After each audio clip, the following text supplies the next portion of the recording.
menggeneralisasi hasil penelitian. Yang kedua, menguji kebenaran suatu hipotesis. Yang ketiga, membuat prediksi. Lanjut. Konsep dasar statistik inferensial itu apa saja? Satu, populasi dan sampel, di mana populasi itu menyeluruhkan objek penelitian. Sampelnya sebagian dari populasi yang mewakili. Yang kedua, parameter dan statistik. Parameternya yaitu ukuran pada populasi tersebut. Statistiknya yaitu ukuran pada sampel yang dihasilkan.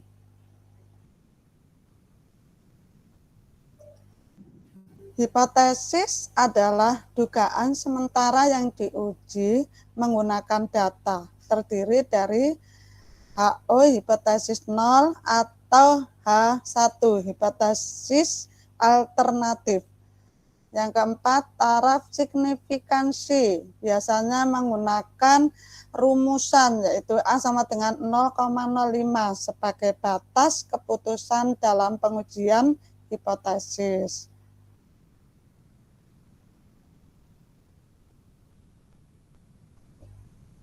Jenis statistik inferensial itu ada beberapa macam jenis. Yang pertama yaitu satu, jenis statistik parametrik, yaitu digunakan jika data tersebut berdistribusi normal, contohnya UJT, ANOVA, regresi linear. Yang kedua, jenis statistik non-parametrik, yaitu digunakan jika data tersebut tidak berdistribusi normal atau jumlah sampelnya kecil, contohnya uji Square, uji Mann-Whitney, uji Wilcoxon. Monggo dilanjut Bu Ella.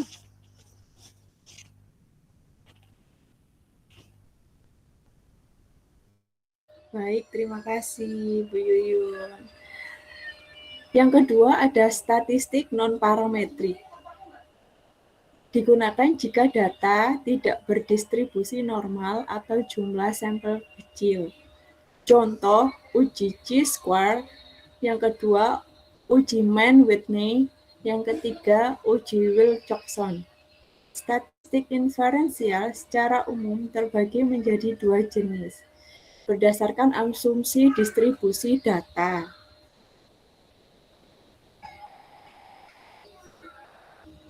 Metode dalam statistik inferensial, yang pertama ada estimasi. Estimasi digunakan untuk memperkirakan nilai parameter populasi berdasarkan data sampel. Yang kedua, ada uji hipotesis, digunakan untuk menentukan apakah suatu hipotesis diterima atau ditolak. Contohnya, yang pertama ada uji T, yang kedua ada uji Z.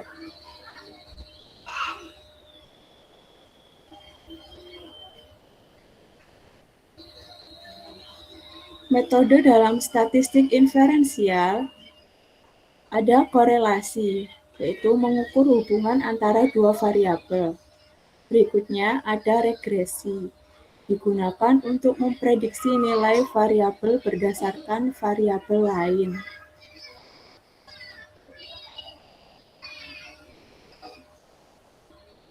Penerapan statistik inferensial. Statistik inferensial digunakan dalam berbagai bidang, antara lain pendidikan, menilai hasil belajar siswa, dan efektivitas metode pembelajaran. Yang kedua, kesehatan, menguji efektivitas obat atau terapi. Yang ketiga, ekonomi, memprediksi pertumbuhan ekonomi. Yang keempat, penelitian sosial, menganalisis perilaku masyarakat.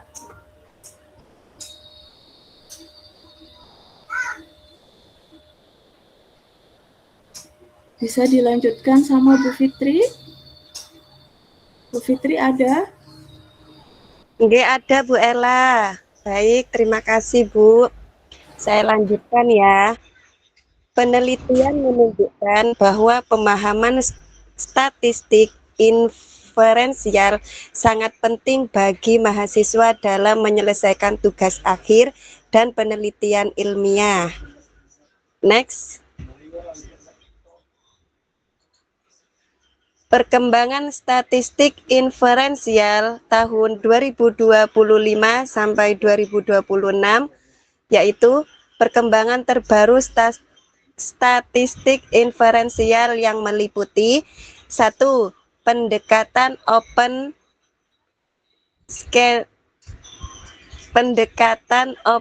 science menekankan transparansi dan replikasi penelitian.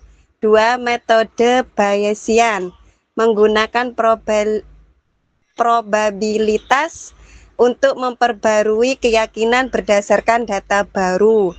3.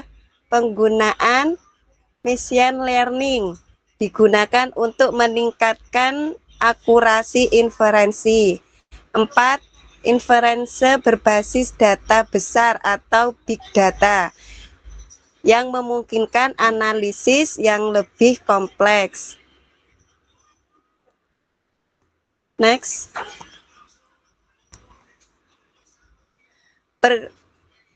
Penelitian terbaru tahun 2026 menyebutkan bahwa statistik inferensial kini berkembang menjadi 2 pendekatan utama, yaitu evidence based inference, decision based inference.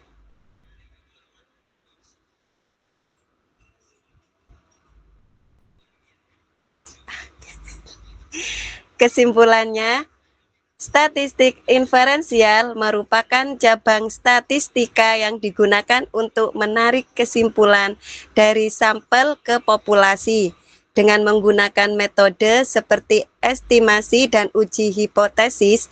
Statistik inferensial membantu dalam pengambilan keputusan secara ilmiah dan rasional. Perkembangan terbaru menunjukkan bahwa statistik inferensial semakin berkembang dengan pendekatan modern seperti Bayesian dan Open Science sehingga semakin relevan dalam penelitian masa kini. Ya. Saran, mahasiswa diharapkan tidak hanya memahami teori statistik inferensial, tetapi juga mampu mengaplikasikannya dalam penelitian. Selain itu, perlu mengikuti perkembangan terbaru agar analisis data menjadi lebih akurat dan modern. Next.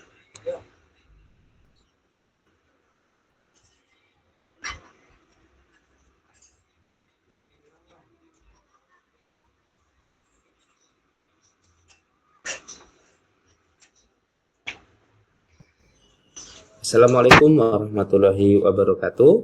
Kembali lagi pada video kali ini ya. Video kali ini saya akan memberikan tutorial, tutorial terkait SPSS bagi pengguna baru ya, SPSS bagi pengguna baru. Nah, bagi yang sudah install silahkan dibuka SPSS-nya ya. Kebetulan dalam tutorial kali ini saya menggunakan SPSS versi ke-22. Nah, ketika sudah membuka layar SPSS-nya, di sini Anda akan menemukan 2 layer ya. Layer pertama ini yang bergaris-garis ya, dan layer yang kedua ini yang putih gitu aja ya.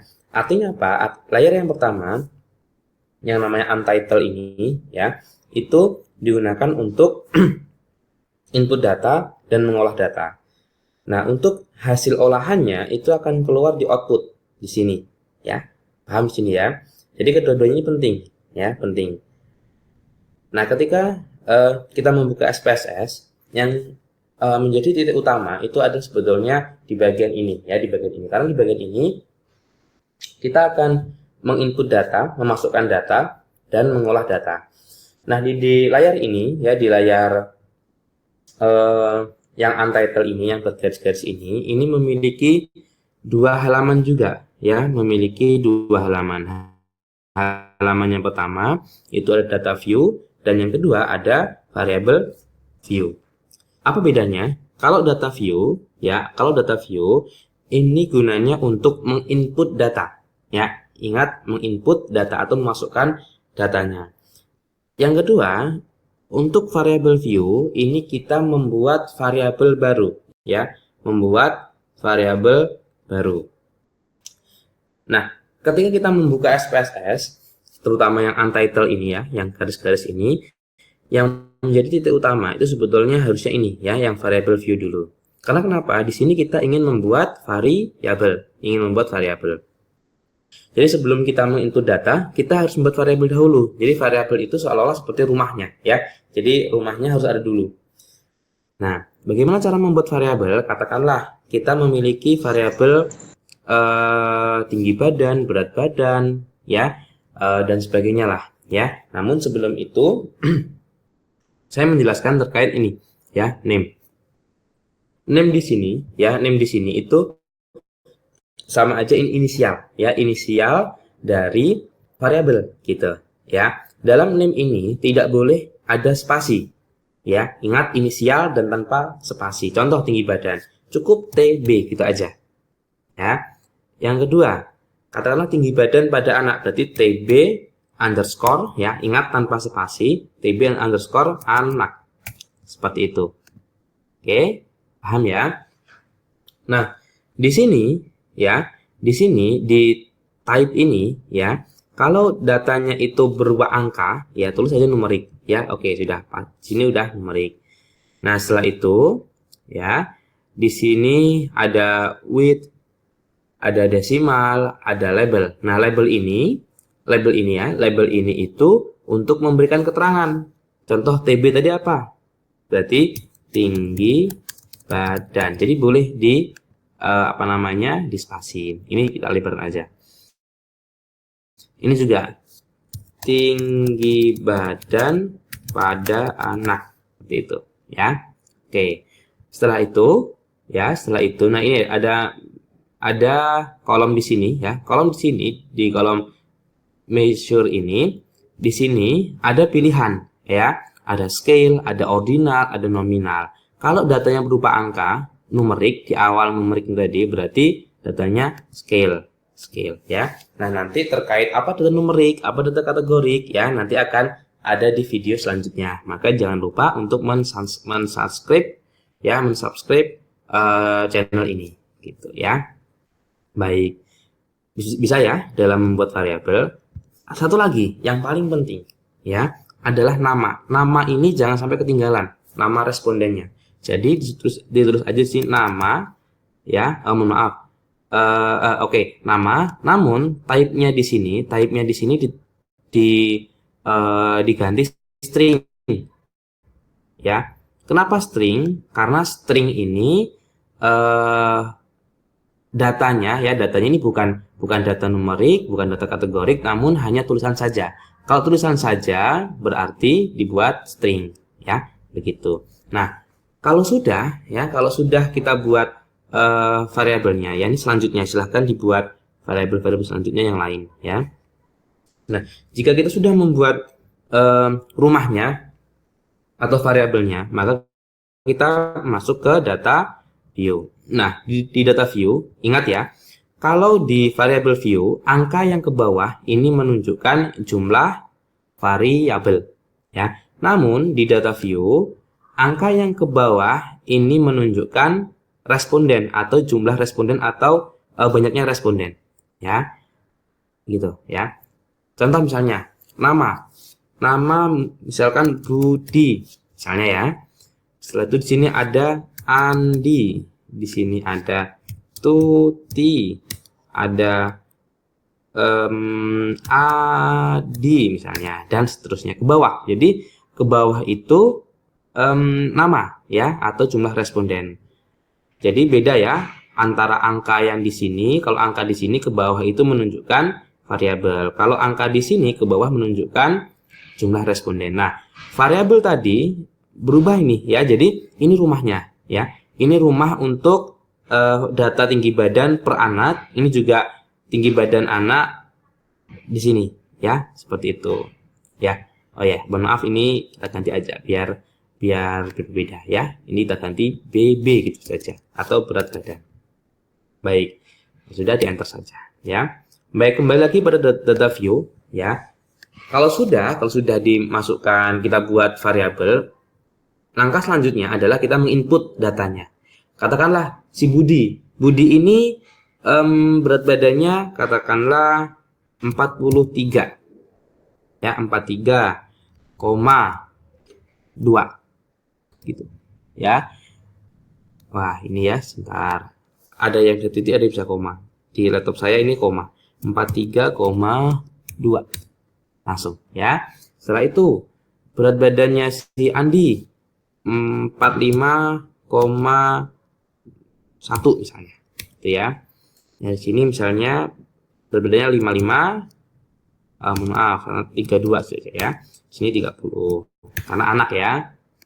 Nah, sekarang tinggi badan pada anak.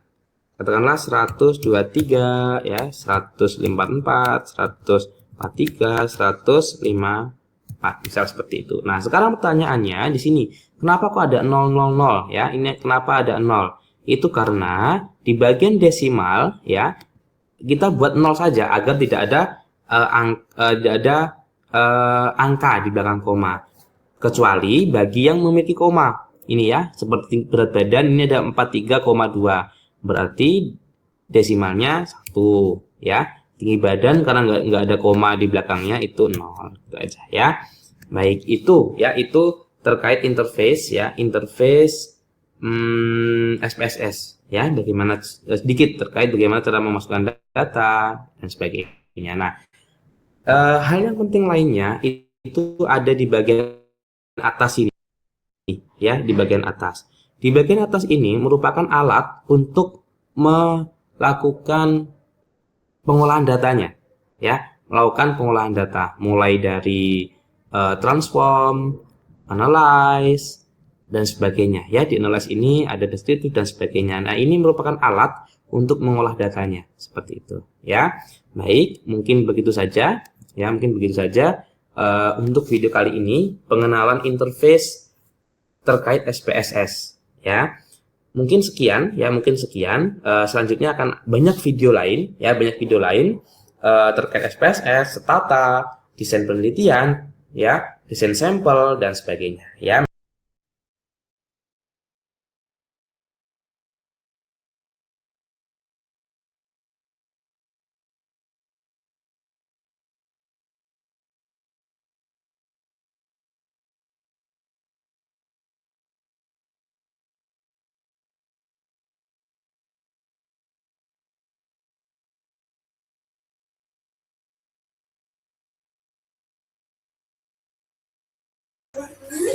Demikian presentasi dari kelompok 7 tentang memahami statistik inferensial. Mungkin ada bunda-bunda yang ingin ditanyakan, kami persilakan. Silakan. Monggo Ibu-ibu.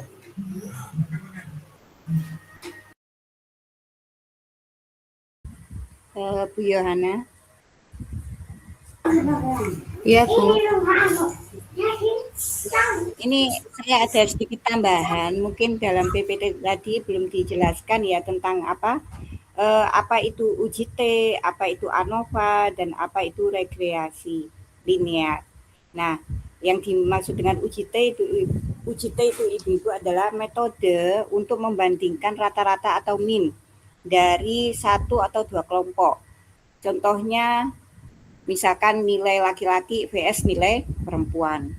Itu termasuk ini, Bu Yohana, jenis statistik. Nah, ini apa yang dimaksud dengan UJT itu? UJT itu metode untuk membandingkan rata-rata atau min ya, yang disebut min itu dari satu atau dua kelompok. Contohnya kita menilai laki-laki vs perempuan gitu ya.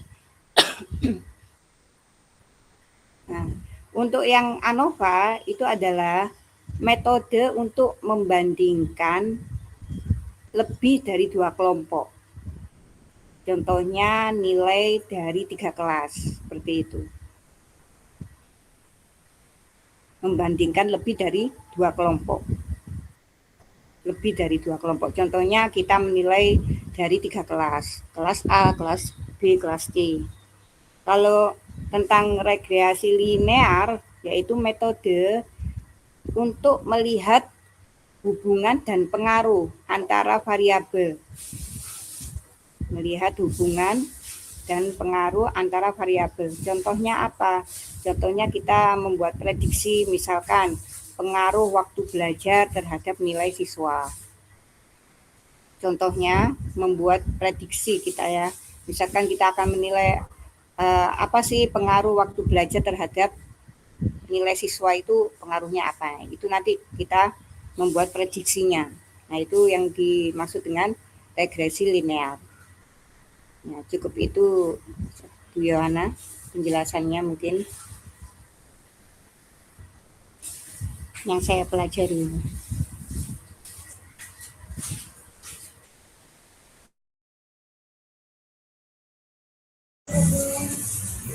Silakan Bunda-bunda, jika ada yang ingin ditanyakan, monggo. Sudah paham atau tambah bingung ya Ibu-ibu ini? Baik, Bu Umi, silakan Bu Umi. Itu ada Bu Umi. Terima kasih Bu Yul. Saya mau tanya, tadi itu kan ada tentang populasi dan sampel ya. Sampel atau sampel? Sampel. Ya, populasi dan sampel. Itu minta tolong itu dijelaskan lagi atau perbedaannya itu di mana ya? Antara populasi dan sampel nggak tahu lah itu. Ya, baik, saya akan mencoba menjawab. Kalau populasi itu seluruh objek atau objek penelitian yang memiliki karakteristik tertentu dan menjadi sasaran penelitian. Contohnya, semua siswa di suatu sekolah atau semua anak usia dini di sebuah kota. Itu kan kalau semua di sekolah kan pastinya banyak kan jumlahnya. Maka dari itu kita juga perlu yang namanya sampel ya. Itu istilahnya populasi itu global gitu ya, umum global. Iya, maksudnya lingkupnya luas. Luas, Bu. Maksudnya luas ya. Iya. Secara keseluruhan, misalnya jumlah anak di seluruh sekolah.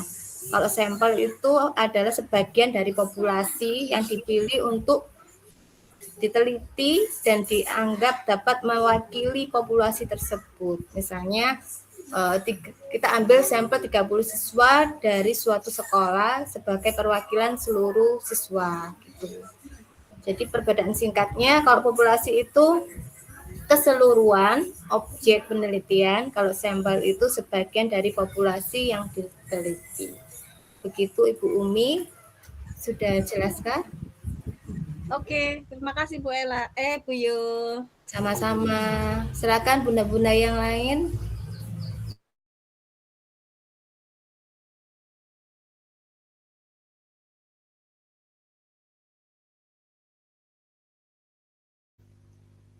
Sepertinya bingung mau yang ditanyakan apa, karena diri kita itu sudah bingung. Atau bisa juga kan diam semua berarti lebih paham Bu daripada kita. Sepertinya Bingung lagi Bu. Pusing semua, pusing. Jangan garis jelimet Bu. Saya mau tanya sama Bu Wulan nanti. Pembacaan sampel apa sampel itu ya? Penasaran saya itu. sampel alias mau gila. Tapi tulisannya sampel, Bu. Ya, bahasa Inggris tulisan sama bacanya berbeda. Iya. betul, Sampel, betul. bukan sampel, sampel. Yang ada di Bu. Sampel. Saya boleh tanya. Boleh Bu Ririn, silakan Bu Ririn. Nggih, matur suwun. Yang saya tanyakan ini Yang dimaksud dengan hipotesis nol dan hipotesis alternatif itu apa ya, Bu?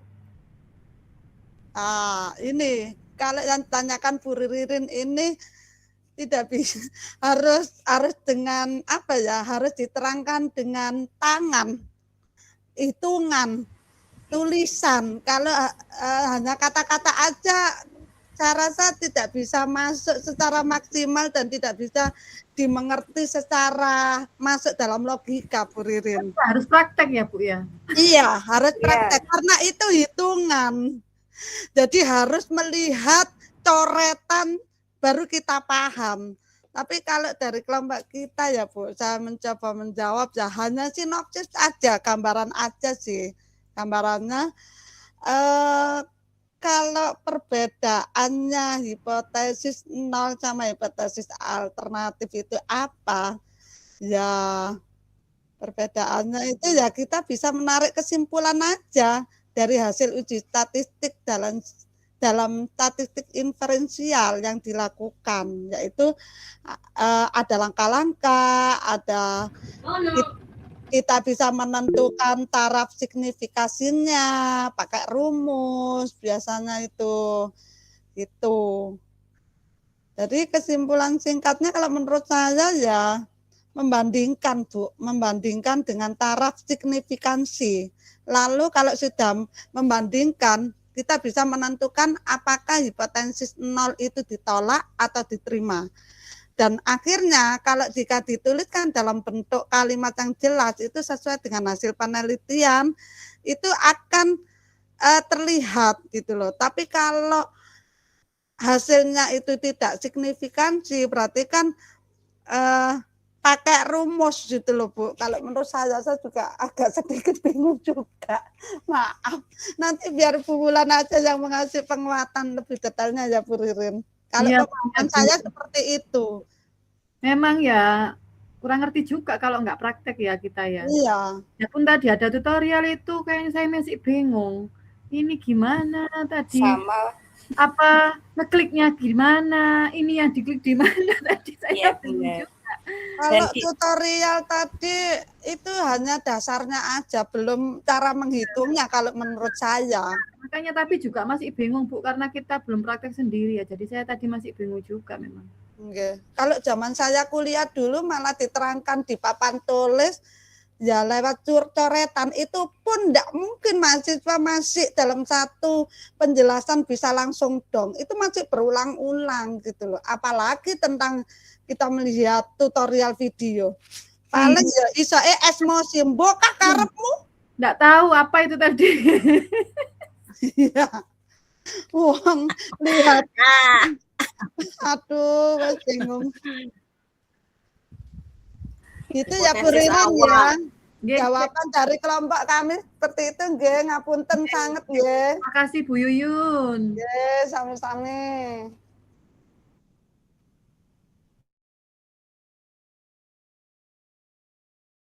Monggo ada yang tanyakan lagi sebelum masuk ke kelompok yang selanjutnya Bu. Ayo. Nggih, Bu Niswa, monggo. Baik, terima kasih kesempatannya Bu Yuyun. Ini yang saya tanyakan. Tujuan penggunaan statistik inferensial dalam penelitian itu apa sih Bunda?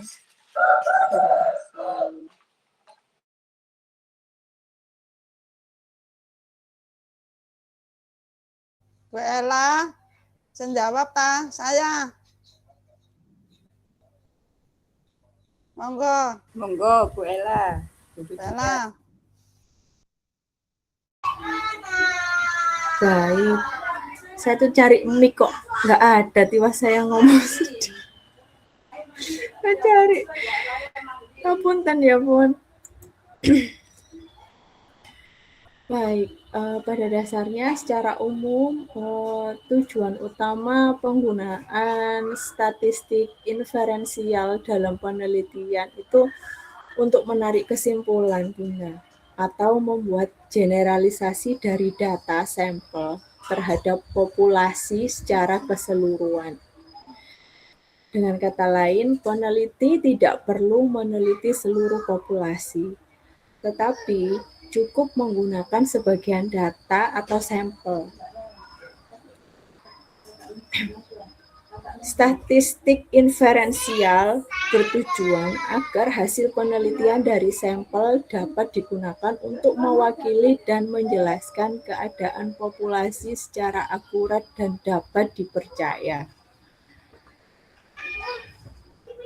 Seperti itu, Bu Niswa, bagaimana? Nggih, Bu Ella, berarti seperti mencari apa itu median Intinya itu tuh, ya. ya, menarik kesimpulan. Jadi dari hasilnya keseluruhan itu loh, Bun. Oh, berarti mencari seperti nilai rata-rata itu Iya, ya, Bunda ya. populasi secara Oh, keseluruhan. nggih, Iya. nggih, nggih. Baik, terima kasih Bu Ella atas jawabannya. Baik, terima kasih juga Bu Niswa. Oh, ada Bu Siti Aisyah. Monggo, Bun. Ini mau apa? Mau bertanya atau mau sharing atau mau Kalau Bu Ais mau tanya, Bu Ella yang menjawab nggih.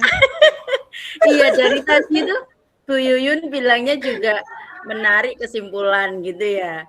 Terus tadi Iya. saya cerna lagi dari Bu Ella juga menarik kesimpulan gitu kan ya.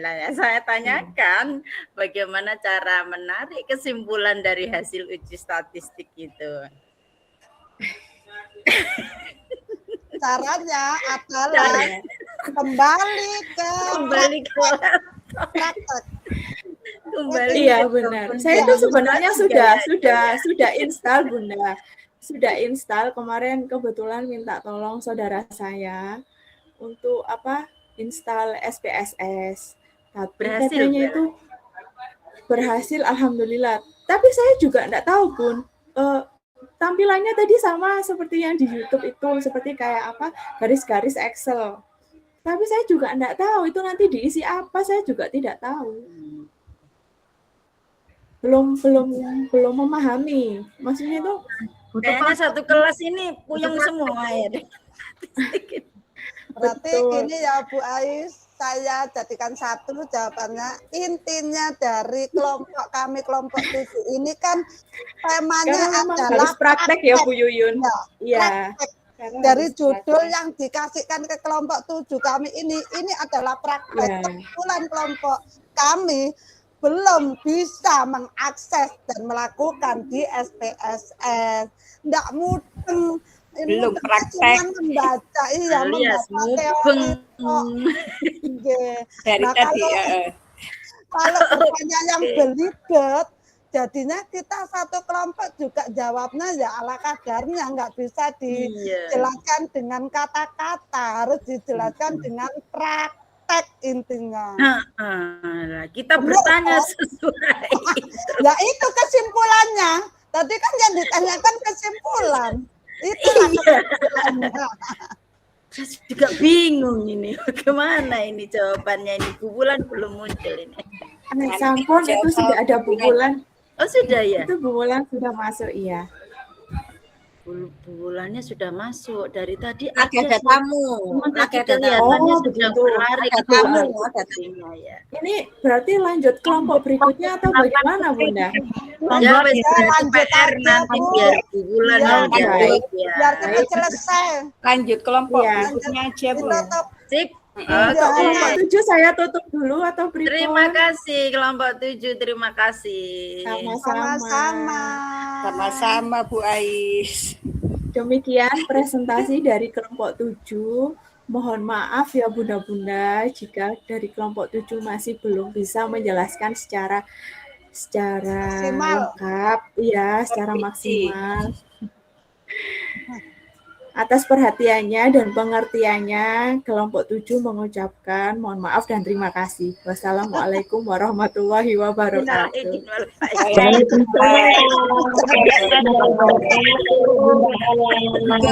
Tadi mau mengucapkan